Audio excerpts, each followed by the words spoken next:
स्कंद छठ होती है, षष्ठी होती है।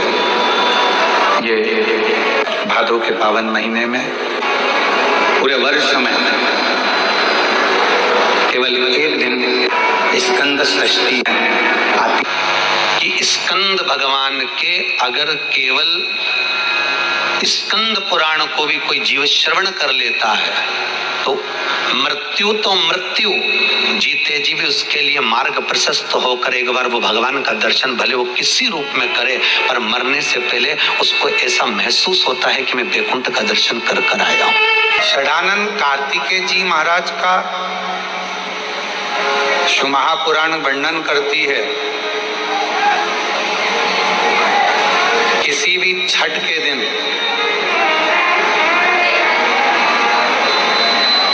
चाहे अंधेरी की छठ हो, चाहे उजाले की छठ हो, किसी भी छठ के दिन अगर षडानंद कार्तिकेय जी महाराज का नाम लेकर 6 बेलपत्र और उस 6 बेलपत्र पर 6 दुर्वा, 6 पुष्प, 6 अक्षत के दाने रखकर षडानंद कार्तिकेय बाबा के स्मरण कर कर शिवलिंग की जो जलाधारी है, वो जलाधारी पर जहाँ अशोक सुंदरी का स्थान है उसी के पास में कार्तिकेय जी का स्थान है।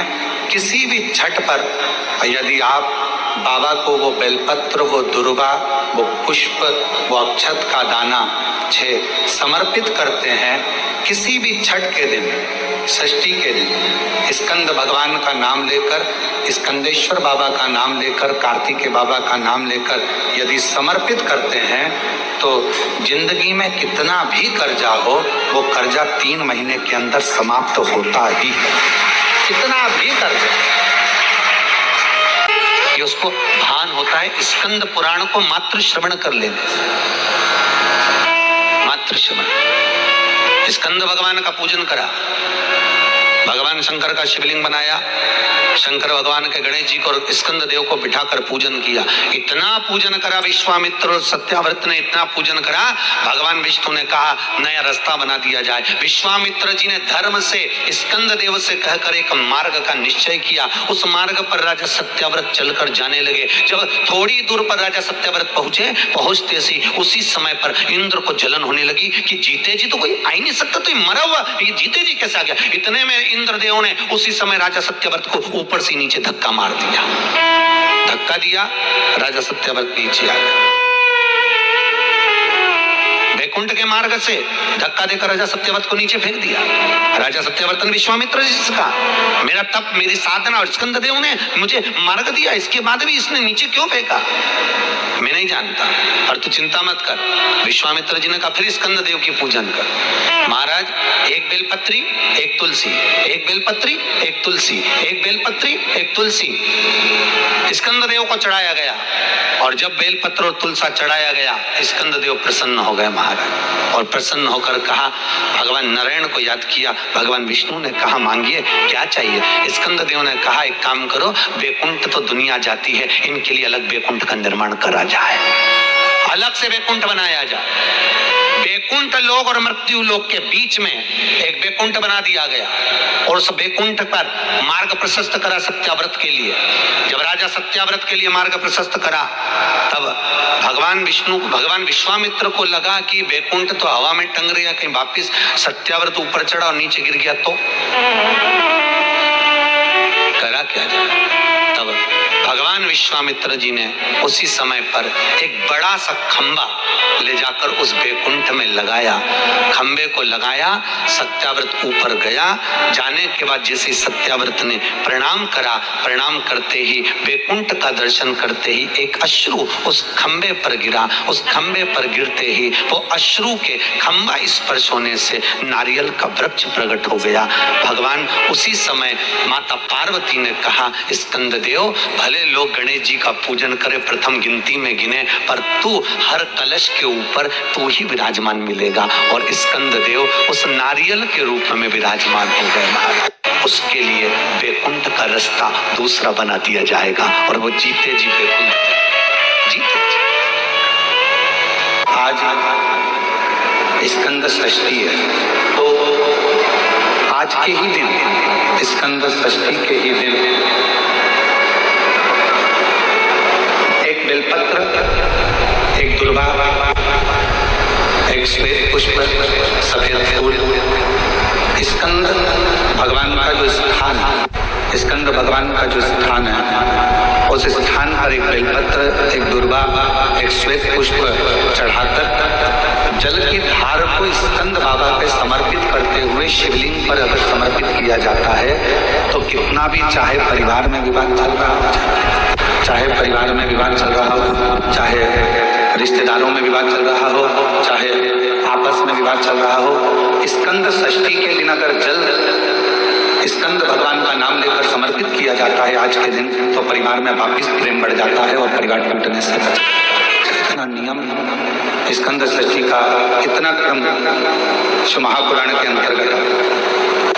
आप सभी बड़े धन भागी हैं, बड़े किस्मत वाले हैं और बड़े भाग्यशाली हैं। शिव जी की बड़ी कृपा आप सभी पर है। दुर्वा जो उत्पन्न हुई है, इसमें इतना बल कहां से आ गया? शंकर भगवान बोले रहे, ओ इंद्र, तुम्हारे अमृत से भी बड़ी प्रबल है ये दुर्वा। जिस समय पर अमृत का कलश निकला, उस अमृत के कलश को देवता लेकर जा रहे थे, ले जाते राक्षसों से छुड़ाकर सबसे पहले इन्होंने समुद्र के किनारे पर उसको छुपाया। उस जगह पर भगवान विष्णु की जंघा के रोम पड़े थे जिससे दुर्गा उत्पन्न हुई थी। उस दुर्गा पर इस कलश को जब रखा, रखते ही एक देवता ने उसके उठाकर देखना चाहा तो उसमें से थोड़ा सा भाग अमृत का नीचे गिर गया, जो दुर्गा पर पड़ गया। और आगे गए, फिर इसको छुपाया, वहां भी दुर्गा थी। फिर और आगे गए, वहां भी दुर्गा थी। सुन इंद्र, तेरे को जो अमृत मिला तूने एक बार में पिया, ब्रह्मा को जो अमृत मिला वो ब्रह्मदेव ने एक बार में पिया, वरुण को जो अमृत मिला वो एक बार में पिया, पर इस दुर्गा को जो अमृत मिला वो 5 बार मिला। इसलिए पंच दुर्गा लेकर तू गणेश के पास जा और उसको दे, क्योंकि 5 अमृत के कुंड से भी प्रबल है ये। 5 अमृत के कुंड से भी प्रबल है, लेकर जा तू ये दुर्गा। और इंद्र ने दुर्वा दी, गणेश जी को खिलाई। जैसे खिलाई, गणेश जी के भीतर की जो अग्नि थी वो समाप्त हो गई। तकलीफ किसकी जिंदगी में नहीं आती? भगवान राम के जीवन में भी दुख आया, भगवान कृष्ण के जीवन में भी दुख आया। तकलीफ किसको नहीं आती? सबको। इसलिए किसी के दुख को देखकर कभी खुश मत हो। जरा सा किसी के ऊपर तकलीफ आई और सब लोग मिलकर चर्चा करने लगे, अच्छा हुआ, बहुत बढ़िया हुआ, ऐसा तो होना ही था, इसने तो ऐसा करा, अच्छा हुआ। ना, किसी को बीमारी आई कभी मत कहो कि दूसरे को बीमारी आती है ना तो दुनिया के लोग सोचते हैं कर्म का दंड भोग रहा है, और खुद को बीमारी आई, फिर खुद को तकलीफ आई, फिर खुद को कष्ट आया, फिर। इसलिए कभी किसी की जिंदगी में अगर तकलीफ है तो भगवान से प्रार्थना करना, बाबा इसके जीवन में दुख आया है, भले मेरा बेबी है, कष्ट है, मेरे से लड़ता है, पर बाबा दुख समाप्त करना। जब हम सर्वे भवन्तु सुखिनः की कामना करेंगे ना तो सबसे पहले भगवान सुख हमको देगा, सबसे पहले सुख हमें देगा। इत्र की शीशी खोलिए, दूसरे पर इत्र लगाइए, सबसे पहले इत्र की खुशबू किसको आएगी? जम के बोलो, अपने। हमारा हाथ सुगंधित होगा क्योंकि हमने इत्र की शीशी खोली है। पहले सुगंध हमको आएगी, सामने वाले को बाद में, क्योंकि इत्र की शीशी हमने खोली है। हम जब दूसरे के लिए अच्छा बोलना प्रारंभ करेंगे तो सबसे पहले परमात्मा हमारा अच्छा करना प्रारंभ कर देगा। अच्छा महाराज का महापुराण वर्णन करती है, किसी भी छठ के दिन, चाहे अंधेरी की छठ हो, चाहे उजाले की छठ हो, अगर गजानन कार्तिकेय जी महाराज का नाम लेकर 6 बेलपत्र पर 6 दुर्वा, 6 पुष्प, 6 अक्षत के दाने रखकर गजानन कार्तिकेय बाबा की स्मरण कर शिवलिंग की जो जलाधारी है, जलाधारी पर जहाँ अशोक सुंदरी का स्थान है उसी के पास में कार्तिकेय जी का स्थान है। किसी भी छठ पर यदि आप बाबा को वो बेलपत्र, वो दुर्वा, वो पुष्प, वो अक्षत का दाना स्कंद भगवान का नाम लेकर, कार्तिकेय बाबा का नाम लेकर यदि समर्पित करते हैं, जिंदगी में कितना भी कर्जा हो, कर्जा 3 महीने के अंदर समाप्त होता ही। साथ में आपका परिश्रम, साथ में आपकी मेहनत और आपकी दृढ़ता। लोग सोचते हैं कि हमने शंकर जी को बेलपत्र समर्पित कर दी, कर्जा चुकेगा, पर साथ में मेहनत भी करना। अगर आपके घर में छोटा सा शिवलिंग विराजमान है, या आपके घर में कुबेरेश्वर धाम का कंकर है, और आपके घर में यदि शंकर भगवान का शिवलिंग है, या सीहोर का रुद्राक्ष हो, या शंकर भगवान का शिवलिंग हो, या कंकर शंकर हो, तो निवेदन है जहां पर भी शिवलिंग आपके घर में विराजमान है, अगर छोटी सी कटोरी में एक बेलपत्र को आप नीचे रखिए, छोटी सी कटोरी उस बेलपत्र के ऊपर रखकर उसमें थोड़ा सा मधु, शहद, शंकर भगवान की साक्षी में शिव जी के सामने अगर शुक्रवार रखना प्रारंभ कर दो, धीरे धीरे संपदा की वृद्धि अपने आप होना प्रारंभ होगा। मधु, इसलिए आज भी नियम है, जिसके घर में संपदा की कमी होती है, जिसके घर में कर्जा बढ़ जाता है, लक्ष्मी नहीं आती, बहुत टेंशन की जिंदगी जीता है मनुष्य, व्यापार चल नहीं रहा, बहुत तकलीफ का जीवन चल रहा होता है, तो आज भी नियम है महाराज कि सोमवार, शुक्रवार, ये 2 बार ऐसे हैं, इन 2 बार को यदि कटोरी में थोड़ा सा शहद रखकर, मधु रखकर यदि लक्ष्मी जी का स्मरण किया जाए और माता लक्ष्मी जी का स्मरण कर कर एक लाल पुष्प उस कटोरी के सम्मुख में माता लक्ष्मी का नाम लेकर रखा जाए और बाद में वही शहद, वही मधु और वही पुष्प शुक्रवार के दिन पूजन करें, शनिवार के दिन उस मधु का, उस पुष्प का विसर्जन करें, सोमवार के दिन पूजन करें लक्ष्मी जी का स्मरण कर कर और मंगलवार के दिन अगर विसर्जन करें, 5 या 7 सोमवार या शुक्रवार को यदि आप मधु का भोग लक्ष्मी जी को लगाना प्रारंभ कर दें, शिव का नाम स्मरण कर कर, तो उसके घर में कभी संपदा की कमी नहीं होती, लक्ष्मी उस संपदा को। तो यदि नारायण भगवान को भी प्रसन्न करना है तो मुख से क्या कहना पड़ेगा? शायद नमस्तुभ्यम कहते हैं तो आपको लगता होगा कि शंकर भगवान खुश होते हैं, पर शिव महापुराण की कथा कहती है श्री शिवाय नमस्तुभ्यम जब हम बोलते हैं, ओम नमः शिवाय जब हम बोलते हैं, नमः शिवाय जब हम बोलते हैं, शंकर जी को 1 लोटा जल जब हम चढ़ाते हैं, तो शिव जी से ज्यादा प्रसन्न भगवान नारायण हो जाते हैं, भगवान विष्णु। तो यदि नारायण भगवान को भी प्रसन्न करना है तो मुख से क्या कहना पड़ेगा? श्री शिवाय नमस्तुभ्यम।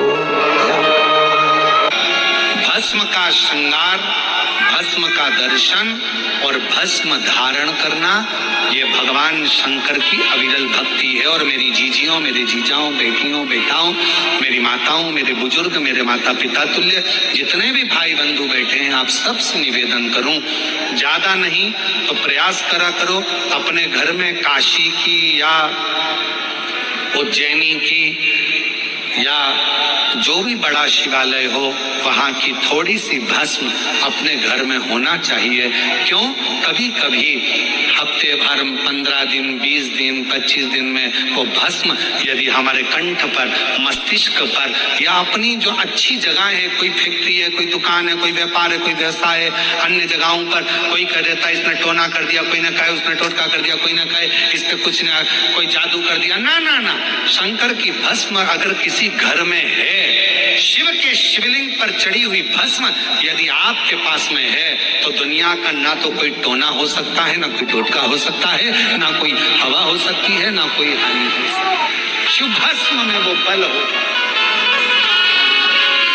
शिव भस्म, शंकर के भस्म का दर्शन, भस्म का श्रृंगार का दर्शन, शिव की चढ़ी हुई भस्म का स्पर्श, या शिव महापुराण की कथा कहती है कोई अपने मस्तक पर यदि भस्म धारण कर कर जा रहा हो, शंकर की भस्म लगा कर जा रहा हो, उसके मात्र मुखाग्रविंद का दर्शन या उसके शरीर से हवा स्पर्श कर कर भी अगर हमारे शरीर को छू जाती है तो भी हमारा कल्याण निश्चित हो जाता है। भस्म का इतना प्रभाव शिव पर चढ़ी भस्म। नारद ने भगवान शंकर को प्राप्त करने के बताए हैं, उसमें पहला सूत्र है त्रिपुंड धारण करना। और त्रिपुंड भगवान देवादिदेव महादेव को लगाकर, भगवान शंकर को समर्पित कर कर उस त्रिपुंड को अपने मस्तक पर धारण। सत्यम शिवम, जब तीसरा सुंदर, जब जीवन में सत्य अगर प्राप्त हो जाता है तो शिव अपने आप मिल जाता है,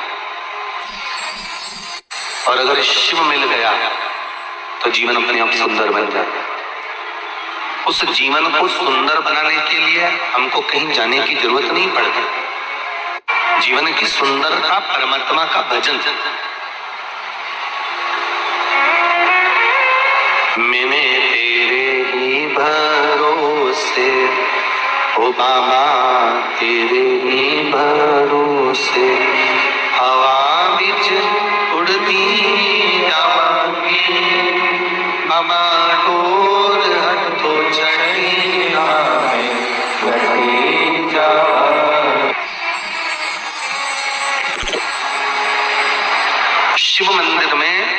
बताया गया, चाहे भस्म हो, चाहे चंदन हो, हल्दी हो, अबीर हो, गुलाल हो, भगवान शंकर को समर्पित करी गई कोई भी वस्तु का, उस सामग्री का त्रिपुंड बास्केट मध्ये ना कार्ड और हम तो पहले भी कथा में कहे, आज फिर आपसे कहते हैं कि आप रोज प्रतिदिन भगवान को लगाई गई सामग्री का अगर त्रिपुंड नहीं लगा सकते तो हफ्ते में कम से कम एक दिन ऐसा बना लो कि आज मैं शंकर मंदिर जाऊंगा और शिव जी के मंदिर पर अगर जो मिला उसका मैं मस्तक पर त्रिपुंड लगाऊंगा, भले फिर वो जल क्यों ना मिला हो, भले वो कोई सामग्री क्यों ना मिला। सूत्र बताया गया है भगवान शिव का पंचाक्षर मंत्र।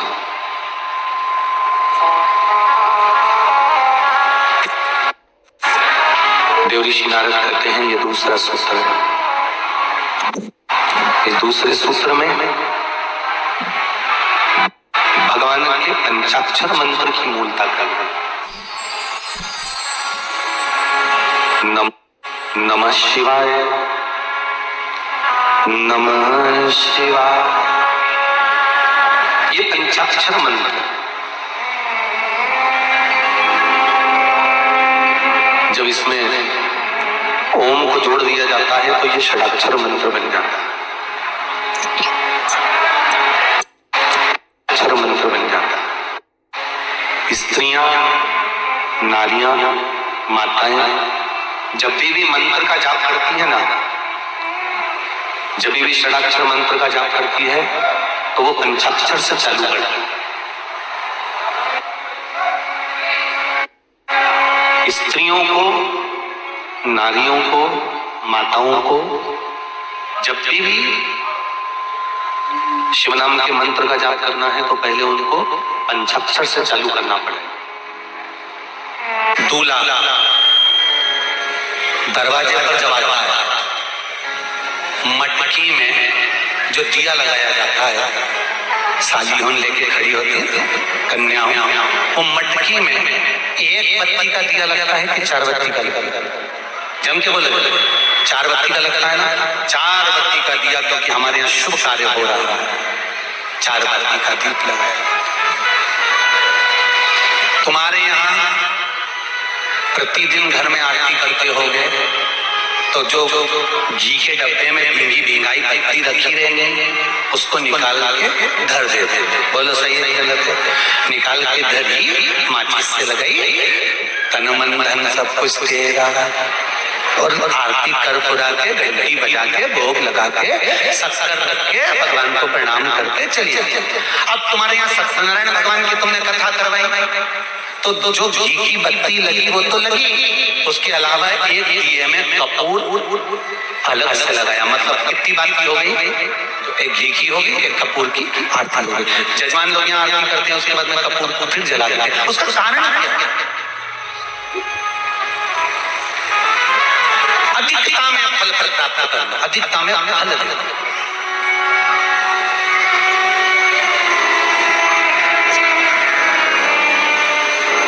साल, 2 साल, 4 साल, 6 साल में आप भी प्रयास करा करो, पतली पतली बत्ती बनाकर 108 दिन तक घी में जब उसको पूरी बांध लो, घी में भिगोकर रख लो। कोई घर में विशेष कार्य हुआ या कहीं तीर्थ गए, कहीं गंगा जी के घाट पर गए, सरयू, मंदाकिनी, नर्मदा, गोदावरी, छिपरा आदि के घाट पर गए तो उस बत्ती को प्रकट कर जलाकर रख दिया।